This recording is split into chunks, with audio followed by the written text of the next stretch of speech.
Terve! Tervetuloa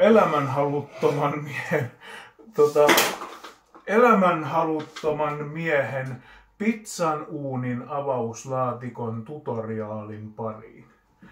Ensin ottakaa läimäys kätenne ja ottakaa punainen rätti käyttöön siinä mielessä, että ette tuhoutuisi liikaa alati avautuvan uunin oven väliin. Väistäkää masennustohinoissanne sitä uunin ovea samalla kun vedätte peltiä päättäväisesti taaksepäin. Ottakaa pizzanne mukana tullut toimitettu kertakäyttölautanen ja jos sellaista ei ole teille toimitettu, niin ottakaa yhteys asiakaspalveluun ennen kuin poltatte kätenne kuumaan ritilään.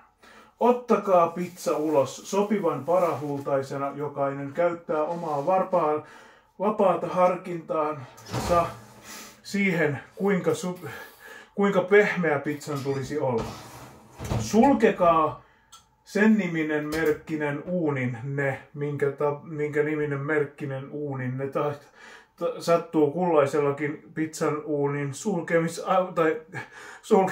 sulkemis- tai avaamishetkellä olemaan. Ottakaa pehmeä lätiskä, jota myös pizzan käärepaperiksi kutsutaan, ja laittakaa siihen se kuuma pizza päälle.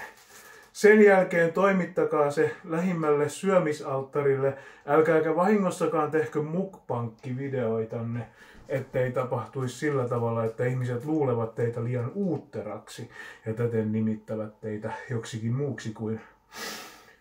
Ja sitten sen jälkeen ottakaa pizzasta hyvä viipale ja nauttikaa illan edetessä hyvistä elämää ravitsevista roiskeläppäpizzoista.